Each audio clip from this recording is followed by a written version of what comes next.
अस्सलाम वालेकुम रहमतुल्लाह।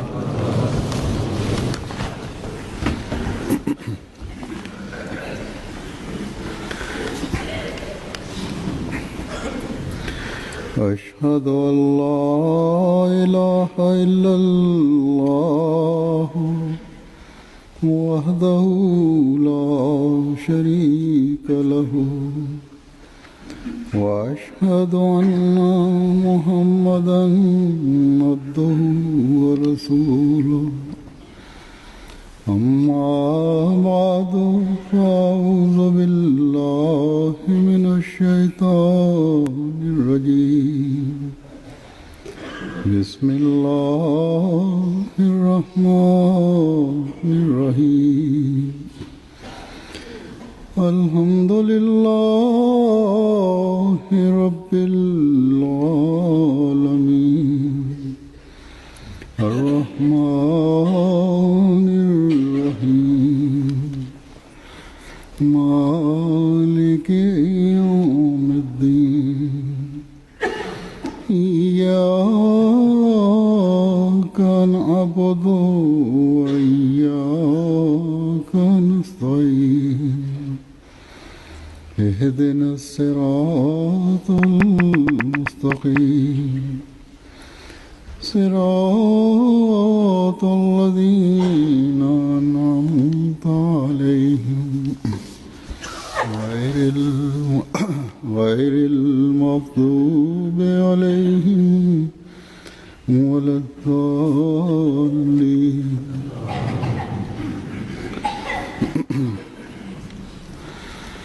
गुज़श्ता खुतबे में मैंने हज़रत मसीह मौऊद अलैहिस्सलाम के Hazur says that in the previous week's Friday sermon, I related some accounts and experiences of the promised Messiah ﷺ's companions' preaching efforts. I mentioned that there were some accounts that remain which I would relate in the future. Thus, today, I will present some of those accounts.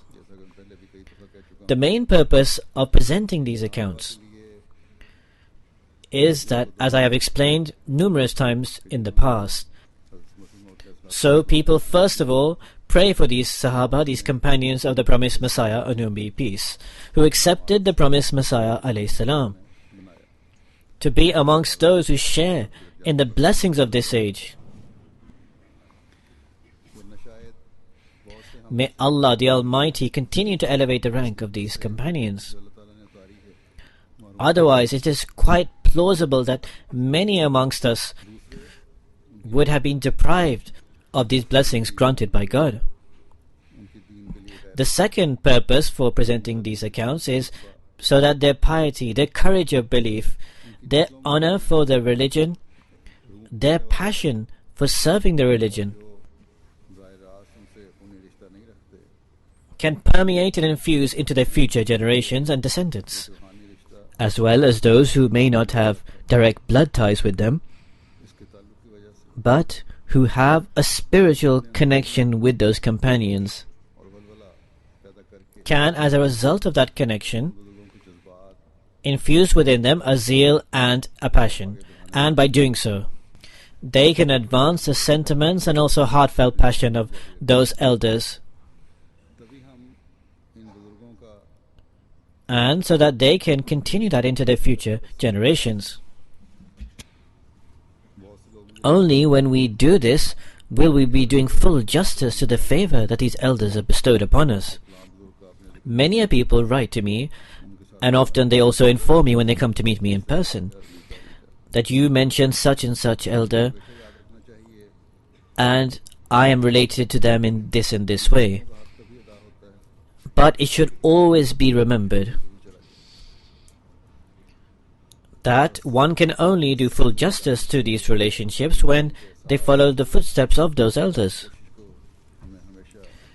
Therefore, realizing our responsibilities to maintain that relationship and striving to do so is something we must always keep in view. The first account I will mention today is of Hadrat Mian Jamaluddin Sahib. He states that a Maulvi whose name was Nawabuddin, from the tribe of Arai in the district Amritsar. In his own presumption,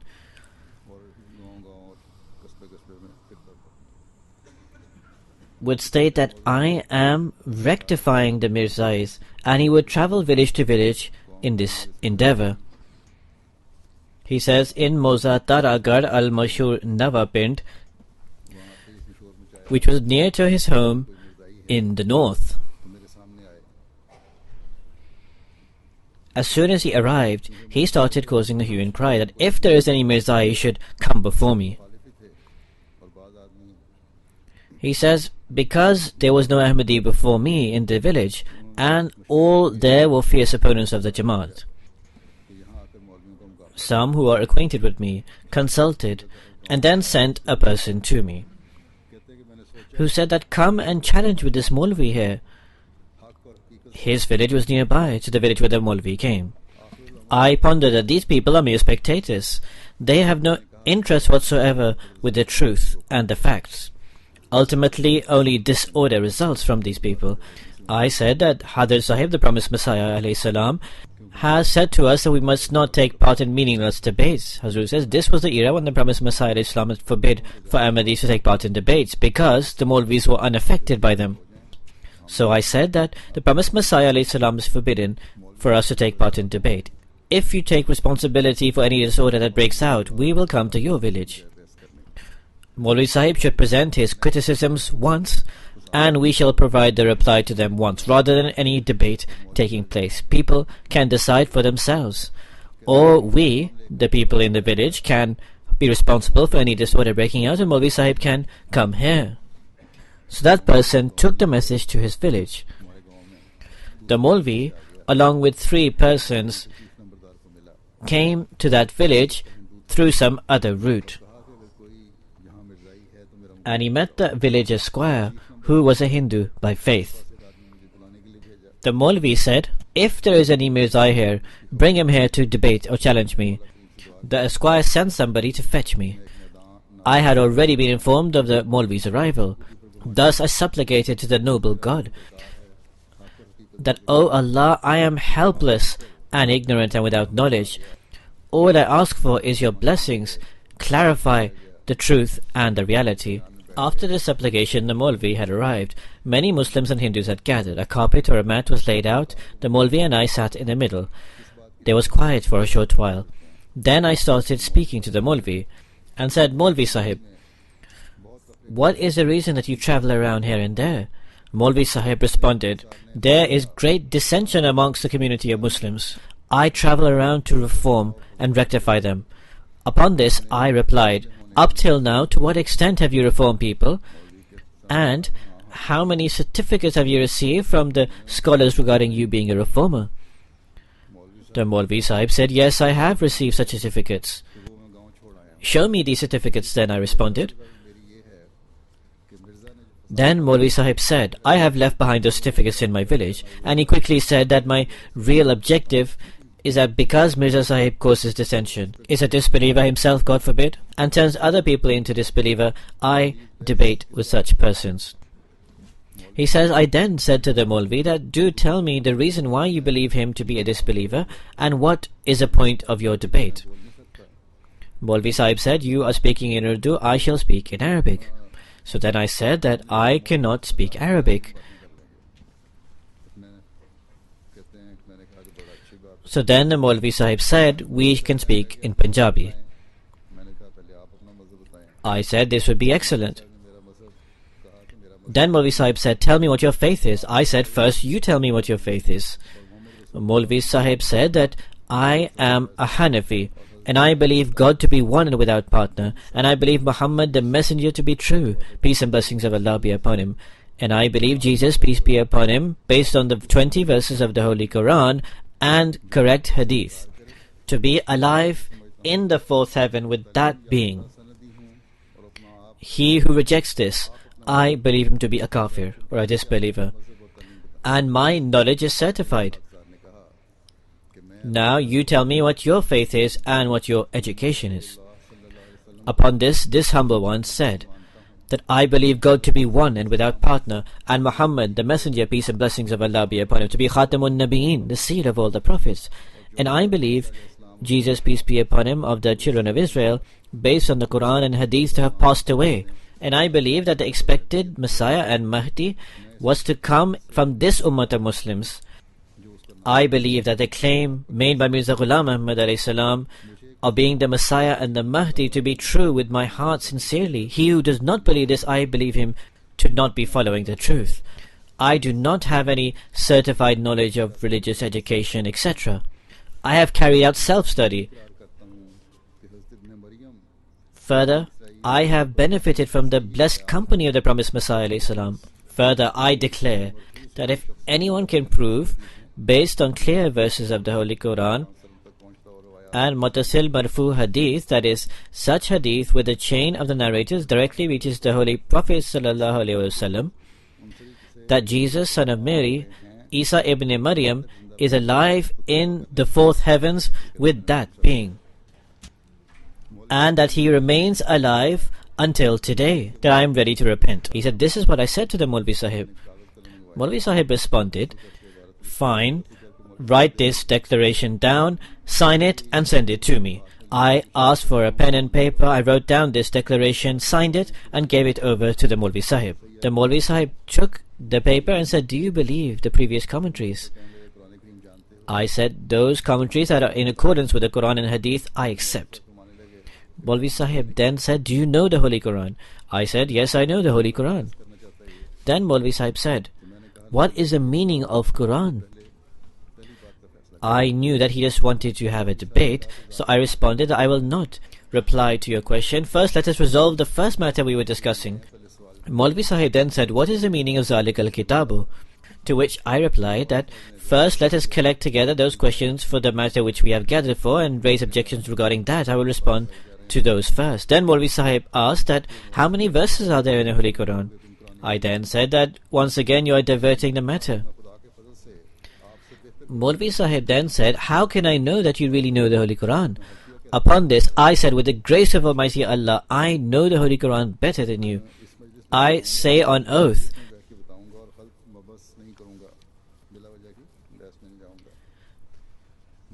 that I will provide you with the answers to your questions within this gathering and will not enter into any meaningless debate.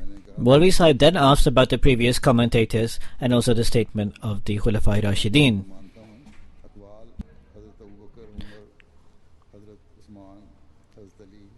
I truly believe in this, and the statements of Hadrat Abu Bakr, Hadrat Umar, Hadrat Osman and Hadrat Ali radiallahu ta'ala anhu, may Allah be pleased with them all, are all accepted by me, and further I comprehend all the statements.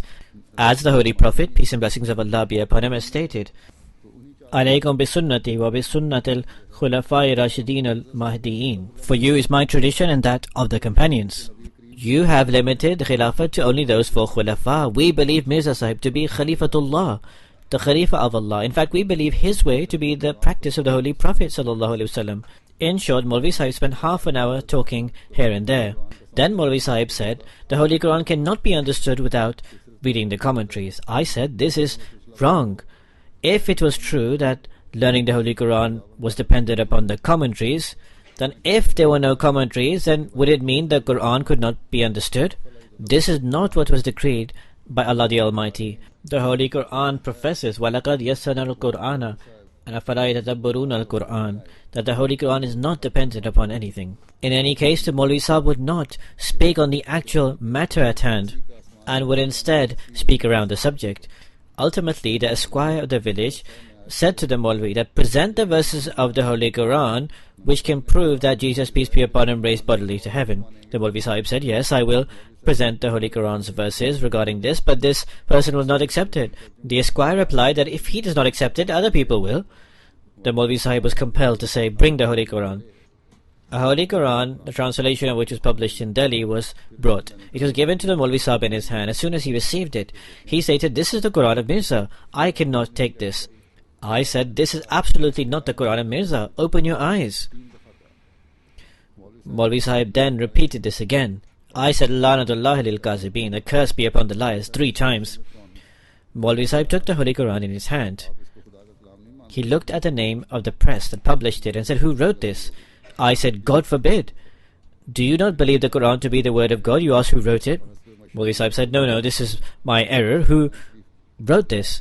I said, "Maulvi Sahib, come into your senses and find the verses of the Holy Quran yourself." Maulvi Sahib opened the Holy Quran and he started searching through it. He spent 20 minutes and he could not find any relevant verse.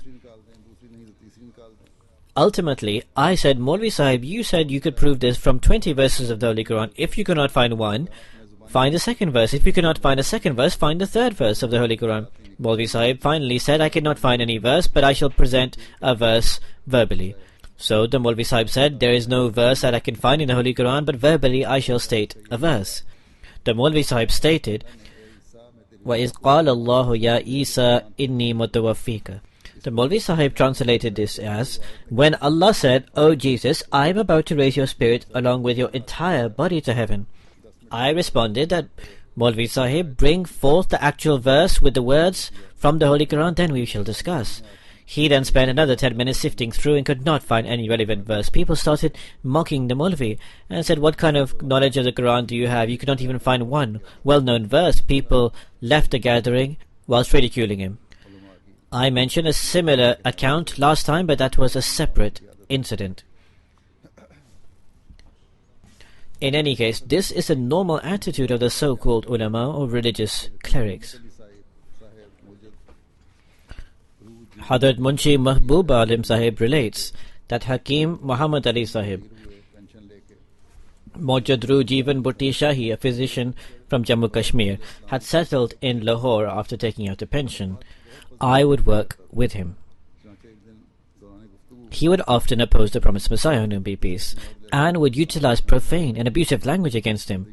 One day, during a conversation, this Hakim Sahib used the word dayus regarding the promised Messiah, alayhi salam, meaning ignoble and shameless. I prayed profusely at night and said istighfar, begging forgiveness that why did I ever even talk to such a person who has acted so immorally. However, at night, Allah the Almighty showed me in a dream. The promised Messiah, on whom be peace, is in the house of the late Mian Chiragdin Sahib. I am also alongside the promised Messiah, on whom be peace. I said Assalamu alaikum to the promised Messiah, alayhi salam, who replied Wa alaikum assalam. He then asked me that where's that person who calls me a dayus, or ignoble or shameless? I looked outside and saw Muhammad Ali coming. I said Hazur to the promised Messiah, alayhi salam, Muhammad Ali Hakim is coming this way. The promised Messiah, alayhi salam, said, "Say to him, we do not meet you, because you are dayus, or ignoble." Only a few weeks passed after this dream, and look at how Allah takes his revenge. The daughter of the Hakim Sahib ran off with a clerk, but the Gujranwala police caught them.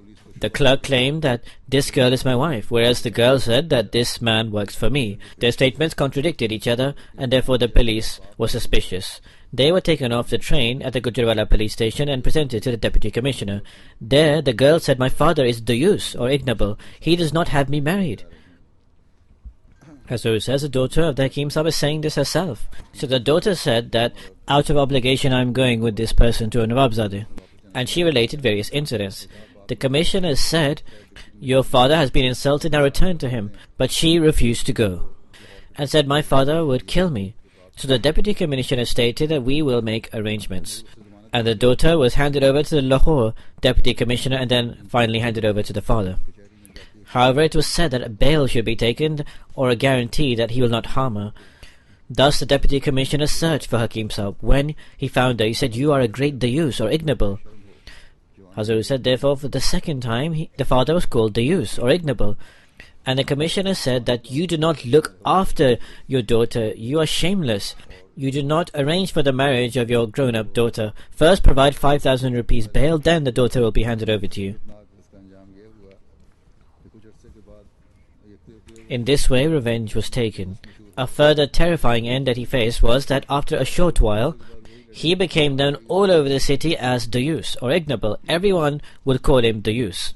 And even after, that same daughter ran away and became Christian. Hadrat Amir Khan Sahib states that upon the demise of Hadrat Khalifa Masih I, when I heard that Chaudhry Ghulam Ahmad Sahib has become a Peghami or joined the Lahoris, I went to meet him and I informed him of the realities and facts. He was positively affected and he repented from his previous thoughts and he came to Qadian. Similarly, I preached to Chaudhry Nemat Khan Sahib, a sub-judge in Mota Kheri. He became Ahmadi after a short while. When he was in One, I heard that his thoughts were becoming inclined towards the Lahoris. I started exchanging letters with him and finally he reformed himself his own state. Hazur says, with the grace of Almighty Allah, the numbers of these Peghamis or Lahoris are very less now. In the last few years, wherever they still remain, a large number of them have converted to Ahmadiyyat with the grace of Almighty Allah. Hazrat Maulvi Abdullah Sahib narrates that once I went to meet the promised Messiah, on whom be peace. The promised Messiah ﷺ was standing in a certain place and a companion was standing alongside him. The companion saw me and said to the promised Messiah ﷺ that this is Maulvi Abdullah Khiriwala. We have held great debates alongside him, that is, debates relating to preaching. In every field he has always come out victorious. The promised Messiah, on whom be peace, stated, indeed, truth always comes out victorious. The narrator said, when I heard these blessed words of the promised Messiah ﷺ, I was reassured and extremely happy and certain that these words came from the promised Messiah ﷺ. I was expectant that I would always remain on the truth and Allah would always grant me victory. From that day until now, Allah the Almighty has never caused me to suffer defeat. Hadrat Chaudhry Muhammad Ali Sahib narrates that my father went to attend Jalsa Salana at Sialkot. When he returned, he started carrying out tabligh or preaching. He had himself done the Bai'at, the Pledge of Allegiance, and then returned. Through his preaching, the people of Gardialia were becoming Ahmadis in multitudes. I heard from Ghulam Rasul Basra Sahib, when the promised Messiah ﷺ saw that multitudes of people were becoming Ahmadi in Gardialia, he said, is Gardialia a village or a city? Upon this, the brother of Chaudhry Muhammad Ali Sahib. This is a further endorsement of the same narration. Hazrat Sheikh Abdul Rashid Sahib relates that Maulvi Muhammad Ali Sahib Kopri, a non-Ahmadi, would visit her. He had an extremely good voice. Many women would attend his sermons. His voice was melodious, including his tone, etc. His recitation was good, his voice was good, and his melody was good. He would stay there for 2 to 3 months on end. He started opposing the promised Messiah, on whom be peace. And he would also utilize foul and profane language. We held discussions and debates with him. My father responded by removing me from the home. My mother was more strict because she was under the strong influence of that Maulvi. My parents said that we will disown you. I had to remain away from home for months on end. My mother would say to my father, he used to be completely unconcerned for their religion. He would sleep most of the time. Now he offers prayers regularly. He even offers tahajjud. On what basis should I disown him? Hazur says, on the one hand, they opposed the promised Messiah ﷺ and said they would disown him. But on the other hand, they realized that since he became an Ahmadi, he had transformed his own self. The narrator said, keeping in view materialistic desires, they would say that leave Mirzayat. I would always respond that explain to me. I had numerous discussions with Maulvi Muhammad Hussain Sahib. Maulvi Muhammad Hussain Sahib owed us some money. My father would send me to ask him for the money. Coincidentally, once Maulvi Sahib published a poster in which he rejected the concept of a bloody Messiah, and he said it is based on fabricated hadith or traditions. Hazur says, in other words, there is no evidence for them or their authenticity. This poster reached the promised Messiah ﷺ. When he saw this, he prepared an investigation, and Dr. Muhammad Ismail Sahib of Gurgaon was sent to this Maulvi. They went to the ulama to obtain a fatwa. Some ulama, religious clerics, provided a fatwa while some would not. Dr. Sahib would state, that is, when he reached the city of Maulvi Muhammad Hussain Sahib, he was sent to obtain an edict from the non-Ahmadi Muslims to investigate what they would say. Some gave edicts against him, while some avoided giving any edicts. In any case, he states that Dr. Sahib, who was sent there for the investigation to the various Maulvis to obtain the edicts by the promised Messiah on whom be peace, that at times I would give grapes and other fruits to the Maulvis, and they would give me edicts accordingly. Hazur says they would give gifts to the Maulvis, present some fruits, who would then say, take any edict you want from us. Hazur said this still prevails today, although the only difference is the rate has increased. He says that although the Maulvis had refused giving edicts previously, they would still give it after once we gave them some gifts. The promised Messiah ﷺ would partially cover his face with part of his turban and smile at this anecdote. He said, I was aware of this poster and the edict he had given. Subsequently, when I would debate with Maulvi Hussain Sahib, I would mention that your creed regarding the Mahdi is what you have published, that the bloody Mahdi will not come. Regarding this, you say that the hadith are weak, are unreliable, and there is no evidence for them. Yet you claim in public that the Mahdi will come. Why are you providing contradictory statements? Why do you not present what you truly believe? He would not, however, provide me with any reply, and would always say that go and become Mirzai. What have you got to do with this? Hazrat Sheikh Muhammad Ismail Sahib, son of Sheikh Masita Sahib, said that it once occurred that after the Asr prayer, the promised Messiah ﷺ remained in Masjid Mubarak. A new friend said that our Maulvi visited our village.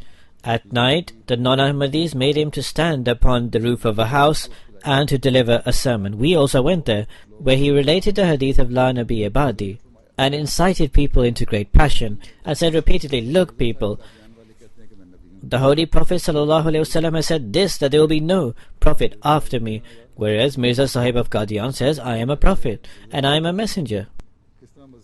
He then said in Punjabi that what shall we do? How can we believe Mirza Sahib to be a Nabi and a Rasul, a prophet and a messenger? The narrator said, I stood up and I said, Maulvi Sahib, when the Holy Prophet ﷺ stated that after Masjid Nabwi there will be no mosque, how will you interpret this statement? I will interpret the hadith regarding there being no mosque after the Prophet's mosque as in the same way you interpret the hadith regarding no prophet coming after the Holy Prophet. Any so-called prophet who would cancel the Sharia brought by the Holy Prophet ﷺ cannot truly be a prophet, because the Holy Prophet's Sharia or law is a final law. No prophet can come bringing any new law. In any case, the Maulvi Sahib looked astonished and started hurling abuse. This is what happens when they have no reply. I said that we will not respond to your abuse. The promised Messiah on whom be peace was extremely happy to hear what this friend said and smiled considerably. Hazur says this same issue is raised today. Most of the time, people's minds are being poisoned by exactly such statements, because they state that there can be no prophet after the Prophet ﷺ, whereas these Ahmadis believe Mirza Sahib to be a prophet. In Pakistan, the actual opposition is based on this very issue, and through this they incite others. Mukarram Mian Sharafat Ahmad Sahib relates the account of his late father, Hadrat Maulvi Jalaluddin Sahib. He writes that my father was extremely enthusiastic about serving the faith, and even in an elderly age he would surpass the efforts of younger people. In one of the Friday sermons of 1934, in the era of Hazrat Khalifa Masih II, he called his father's passing away a martyrdom, and he acknowledged that he worked more than young people.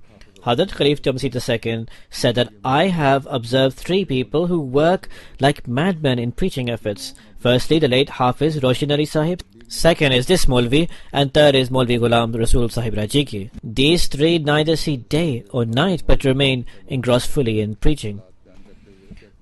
This is another account of Mian Sharafat Ahmad Sahib regarding his late father, Maulvi Jalaluddin Sahib. He writes that my father would relate a dream regarding his preaching efforts, which I will write down here.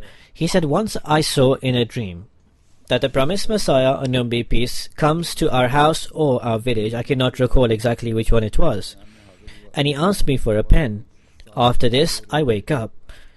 After some time, I go to Qadian. I took along with me 2 reje of white color, which was washed by the dhobi, whose job it is to wash clothes. Hazur says reje is a Punjabi word, a piece of cloth or a long piece of cloth.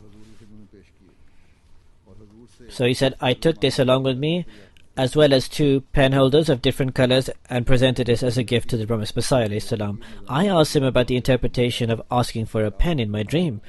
The promised Messiah alayhi salam compassionately accepted my humble request and said, you have fulfilled your dream. The pen means that you should serve the faith both in writing and verbally. My father would relate that after that moment, I would use all my energy and efforts and capabilities to carry out preaching. Alhamdulillah, his preachings bore fruit. Both his brothers became Ahmadis. One of them was a renowned scholar in the area, Maulvi Muhammad Ali Sahib Sakhnazira of district Firozpur. When the opponents came to learn that both these brothers had become Ahmadis, then they were utterly shaken and dismayed.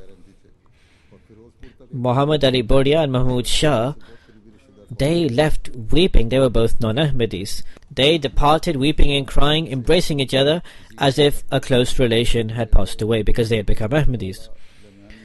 Through the efforts of Maulvi Sahib in Zira district Firozpur, Khadepar, Ludde ke Ratnewala, Ludhiani, all had Jamaats established. Alhamdulillah, all praise belongs to Allah.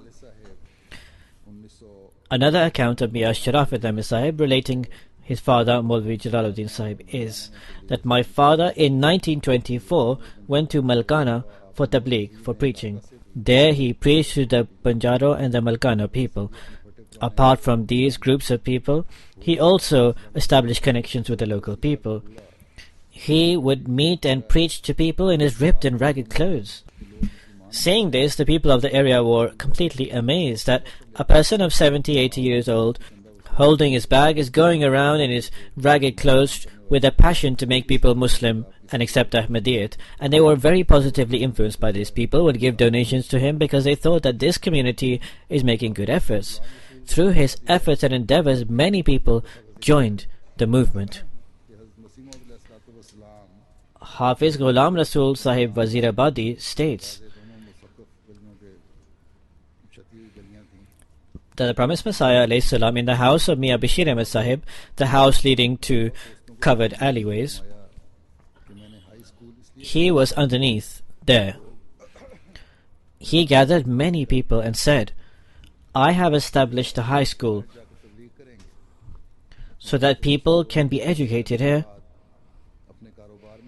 and then carry out preaching outside. But it is unfortunate that people, after acquiring knowledge, they then continue their businesses, and my objective is not fulfilled. Is there anyone who would dedicate his son purely to acquire religious knowledge? At the time, my late son, Maulvi Abedullah, who was very young, was alongside me. I handed him over to the promised Messiah alayhi salam. The promised Messiah alayhi salam held his hand in his blessed hand, and he handed him over to Maulvi Fazluddin Sahib Sialkoti, who was an assistant in Madrasa Ahmadiyyat, and said, hand this boy over to Mufti Muhammad Sadiq Sahib. In those days, the headmaster of Madrasa Ahmadiyyat was Mufti Sahib. In short, he was admitted to Madrasa Ahmadiyyat and then became a great scholar. Hadrat Khalifa Masih II, in his era of Khilafat, sent him as a missionary to Mauritius. He carried out preaching for nearly 7 years there. Finally, in divine wisdom, Allah the Almighty caused him to die. After that, his wife and 1 daughter and 1 son were left behind. In accordance with the instructions of Hadrat Khalifa Masih II, in 1924, I brought them back. After 2 years, his wife Fatima Bibi, who was the daughter of my younger brother Hafiz Ghulam Muhammad Sahib, passed away. She was also an extremely eloquent preacher. So says the wife of the son was also an excellent preacher, is what is written. May Allah have mercy and forgive her. He says that now both children are under my care and my moral upbringing. This is an old letter, he writes. The girl is married and the boy, whose name is Bashiruddin, lives with me. He is studying in Madrasa Ahmadiyya. It is my heartfelt desire that after his studies, he should take the place of the late Maulvi Abdullah Sahib, the martyr. Hazur says, with the grace of Almighty Allah, he did gain the opportunity. Hazrat Khalifa Masih II sent him to Mauritius and he stayed there for quite some time. Perhaps his children live here now. None of his progeny went on to become missionaries, but in any case, this person also carried out preaching in Mauritius and he served there for a long period of time. Mia Sharafat Ahmed Sahib writes further about his late father, Hazrat Maulvi Jalaluddin Sahib. He said he was going to Ganuka Nangle to lead the Jummah, the Friday prayers. On the way, as he started feeling hungry, he bought some chickpeas for 2 paise. He cleaned off his clothes and after eating his chickpeas prepared to travel on. As soon as he left, heat wave struck him. It was the summer. He fell unconscious and fell on the floor. A passerby went to a police station and reported that a Qadiani Maulvi Sahib is lying on the road with heat stroke. A policeman who knew him came running. He could not find any horse carriage or any other mode of transport along the way. He supported him up and brought him near to the town. The heat wave was blowing quite strongly from in front. There was no energy left in him. There was a terrace outside the town and he lay down upon that. Many people said, keep going on, but he said, no, I have gone as far as I needed to. People gave him medicine, but none of them had any effect. Many said, we shall send a telegram to your son. He said, my son is quite young, he will become worried. I leave everything to God. After these few words, where he said that he wanted to serve his master, and in complete obedience and in complete submission, he returned to his Lord. Inna lillahi wa inna ilayhi raji'un. The narrator says that the seer's funeral was offered by non-Ahmadis because there were no Ahmadis there, and they buried him. May Allah the Almighty grant them reward. On the 2nd or 3rd day, Ahmadis came to know about his death, and they informed me, that is his son, and also Hazrat Khalifa Masih II. Hazur mentioned him in the Friday prayers and led his funeral prayer in absentia. He had done wasiyat, therefore his tombstone was placed in Beheshti Maqbara. May Allah the Almighty continue to elevate the rank of all these past elders, and may their spirit continue to be infused within us and future generations for all times to come. Now I shall present some extracts of the promised Messiah, on whom be peace. In one place he states, I consider those Maulvis erroneous who are against modern sciences. In fact, they do so to hide their own faults and weaknesses. They have it embedded in their heads that researching modern sciences turns one against Islam and leads one astray. They have declared that intellect and science is completely contrary to Islam. As they do not have the capacity to critique flaws of philosophy, in order to hide this failing and shortcoming of theirs, they concoct that it is not warrantable to study modern sciences at all. Their soul trembles at the name of philosophy and prostrates before new researches. Then the promised Messiah ﷺ says, they have not been given the true philosophy which is generated from divine revelation, with which the Holy Quran is replete. That is only and only given to those, and those alone, who devote themselves to Allah the Exalted with extreme humility and morality, whose hearts and minds are rid of the stench of arrogant thoughts, who confess their weaknesses whilst acknowledging sincere devotion to God. Further, the promised Messiah ﷺ states, thus, it is required that today modern science is acquired for the purpose of service to faith and to communicate the word of God. And it is acquired with great endeavor. However, it has also been in my experience, and I mention this as a caution, that those people who get involved in these science single-mindedly, Hazur says, that is, they do not learn the religion, and he continues, and are so obsessed and engrossed that they do not keep the company of any spiritual people. They did not possess any divine light of their own accord. Such people usually stumble and become distant from Islam. Rather than making the sciences secondary to Islam, they tried in vain to make Islam secondary to the sciences, and in their assumption became providers of religious and natural services. However, remember that only that person can serve religion. That is, only that person can serve the religion who has heavenly light inside him. Hazrat says, therefore we need to endeavor to acquire this heavenly light. Then the promised Messiah ﷺ says, the reason I have said all of this is so that all of you who have a connection with me, and due to this connection have become parts of my body.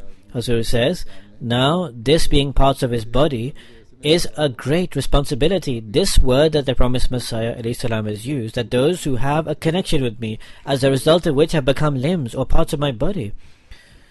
Now limbs or parts of the body cannot work on their own. Whatever the brain or the mind directs, the body or the limbs follow. So therefore this is a huge responsibility on every Ahmadi. And all of us need to fulfill this expectation of the promised Messiah ﷺ. We need to carry out those tasks that are in accordance with the true teachings of Islam and the Holy Quran, and which the promised Messiah, on whom be peace, has repeatedly advised us regarding in this time. Without this, we cannot do full justice to our pledge of allegiance. He says, you have become parts of my body, so act upon all of this. With intellect and the word of God, carry out your endeavors, so that true discernment and knowledge and the light of conviction can embed and establish within you, and so that you can become the means of removing people from darkness and bringing them into light.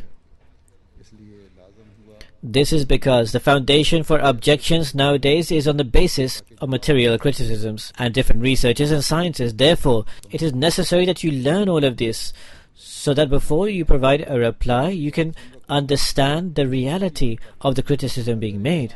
Then the promised Messiah ﷺ says, listen to what I say and remember it well, that if what one says is not from the sincerity of heart and does not have practical scope, it cannot be effective. Hazrat says, whatever you want to say should be from sincerity of heart, and your act should be in accordance with what you say. Otherwise, it will have no impact. The promised Messiah ﷺ says, the great truthfulness of our Prophet ﷺ is evident from exactly this, because the success and winning of the hearts that he received a measure of has no equal in the entire history of mankind. All this came to pass because the Holy Prophet ﷺ's words and deeds conformed perfectly. Hazrat says, therefore, it is our duty to endeavor to properly follow the blessed model of the Holy Prophet ﷺ, and this can only come about when our words match our deeds. It is then that, inshallah, God enabling, our efforts will bear excellent fruits and rewards. May Allah the Almighty enable us to fulfill this wish of the promised Messiah ﷺ, that we may become those who propagate their religion, that we become those who show people the straight path, and that we fulfill the due of being his limbs or parts of his body. And may there never be contradiction in our word and deed. May we never be overwhelmed by the forces of the Antichrist and also materialistic knowledge. May Allah the Almighty enable us to understand this fundamental principle. Today, once again, I will lead a funeral prayer in absentia of Muqaddam Sultan of Agadesh of Niger. He passed away on 21st February at the age of 75. Inna lillahi wa inna ilayhi raji'un. His name was Al-Hajj Umar Ibrahim. In September 2002, he was unable to accept Ahmadiyyat. He was the biggest sultan in Niger, and he was the president of all the traditional rulers in Niger. He was also one of the 4 special members of the cabinet of the president. From the 15th century of the Islamic calendar, he began his Sultanate of Agadesh. From 1960, he became the Sultan of Agadesh, and in 91 he was a Sultan.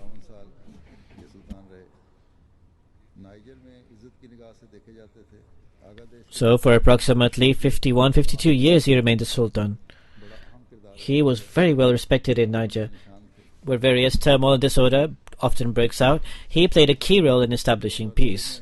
In fact, he was a symbol of peace.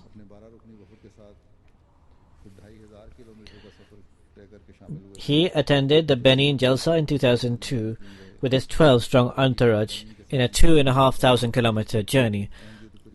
After the Jalsa, he remained in Benin for 1 week, and he visited different places with the Amir Sahib and saw Ahmadiyyat from close by. He expressed to Amir Sahib after that I want to do the Bai'at, the Pledge of Allegiance, before I leave. So with his 12-strong entourage, they all entered the fold of Ahmadiyyat. And he said, seeing thousands of people offering prayer in the Benin Jalsa has caused me to be exuberant in joy. We come from a Muslim country, but we have never seen such a large gathering purely for the sake of Allah. In 2003, he attended the UK Jalsa Salana. This is the first time he met me. He was a person of high moral standing, a very friendly and loving person, and a possessor of great moral qualities. When he learned of the demise of Hazrat Khalifatul Masih IV, he went to the Niami mission house himself, and he gave his condolences to the Murabbi in charge, the missionary in charge. He has 18 sons and 12 daughters because he had 4 or 5 marriages at different times. The missionary in charge, Niger, Akbar Sahib, narrates that on 2 occasions he had the opportunity to visit Agdash, and that Sultan was extremely hospitable, and he would greatly respect the missionary in charge. Whenever the Sultan came to the capital, he said, when I learnt of this, I would go to meet him and he would meet me most lovingly. He would always ask about the circumstances of the Jamaat and also about Khalifatul Masih. In April 2004, when I went on a tour of Benin, he came to Paraco, that is a neighboring country of Niger, from where a delegation of 62 people had arrived. In this delegation included the late Sultan of Agadesh, in a delegation of 11 people, and a mulaqat or a meeting with me was held there. He informed me there that I had travelled for 3 or 4 days and nights to reach there. It was extremely difficult to travel in the desert. He carried out a journey of 2 or 2,500 kilometers to reach there. We discussed various things there. Photos were also taken. He was extremely happy. Amongst the Ahmadis of Niger, there is great sincerity, devotion and loyalty. Despite the fact that he was a sultan, and he was amongst the most senior sultans, there was great humility and humbleness within him. May Allah the Almighty elevate his rank.